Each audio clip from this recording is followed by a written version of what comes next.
വേറൊരു ചിന്താ വിഷയം. ഈ മഴ പെയ്യുന്നത് ബ്ലാക്ക് ക്ലൗഡ്സിൽ നിന്നാണോ, കറുത്ത മേഘങ്ങളിൽ നിന്നോ, കാർമേഘത്തിൽ നിന്ന് തന്നെയാണോ? അതിന് മുകളിലോട്ടുള്ള മേഘങ്ങളിൽ നിന്ന് മഴ പെയ്യാറില്ലേ? അങ്ങനെ പെയ്യുന്നുണ്ടെന്നുണ്ടെങ്കിൽ അതിന് കാരണമുണ്ട്.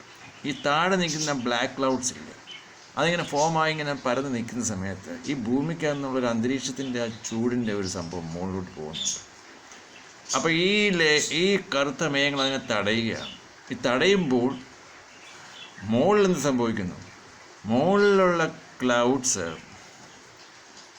അതിന് ഈ ചൂട് കിട്ടാതെ വരുന്ന സമയത്ത്, ചൂട് കിട്ടിക്കഴിഞ്ഞാൽ അത് എന്ത് പറ്റും? നീരാവിയായി പോകുമെന്നല്ലേ നമ്മൾ പഠിച്ചിരിക്കുന്നത്. ചൂടിൽ നീരാവിയായി. പക്ഷേ നീരാവി ആവാതെ വരുമ്പോൾ ഇത് മഴത്തുള്ളിയായിട്ട് താഴോട്ട് വരുന്ന ആ രീതിയിലല്ലേ മഴ പെയ്യുന്നത് എന്ന് നമുക്ക് ചിന്തിച്ചുകൂടെ? കാര്യം നമ്മൾ ഈ ചൂട് മുകളിലോട്ട് പോകുന്നതനുസരിച്ച് ഈ സംഭവങ്ങളൊക്കെ നീരാവിയായിട്ട് പോകുന്നു. അപ്പോൾ ഈ ചൂട് കിട്ടാതെ വരും, മുകളിലോട്ട് പോകാതെ വരുമ്പോൾ ആ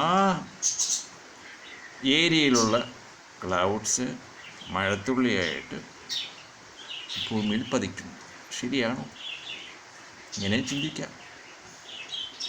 കാര്യം കറുത്ത മേഘങ്ങളിൽ നിന്ന് മാത്രമല്ല മഴ പെയ്യുന്നത് എങ്കിൽ, മുകളിലോട്ടുള്ള വെളുത്ത മേഘങ്ങളിൽ നിന്ന് മഴത്തുള്ളികൾ വീഴുന്നുണ്ട് എങ്കിൽ ഇങ്ങനെയും ചിന്തിച്ചുകൂടെ? അപ്പോൾ എൻ്റെ യൂട്യൂബ് ചാനൽ ID, അപ്പോൾ ഇത് എല്ലാം ചിന്തിച്ചത് എൻ്റെ റൈറ്റ്സ് എല്ലാം എനിക്ക് തന്നെയാണ്. തെറ്റാണെങ്കിലും ശരിയാണെങ്കിലും. റെജി മാത്യു. നിങ്ങൾക്ക് ചിന്തിക്കാം, ശരിയാണെങ്കിൽ ലൈക്ക് ചെയ്യാം, ഷെയർ ചെയ്യാം. തെറ്റാണെങ്കിലും ഷെയർ ചെയ്യുക, കുഴപ്പമില്ല. ചിന്തിക്കാൻ വേണ്ടിയല്ലേ. അപ്പോൾ എൻ്റെ YouTube channel ID Reji IPS എന്നാണ്. Another YouTube channel ID is Reggie Matthew Pondrail. Please subscribe and share. Thank you for watching.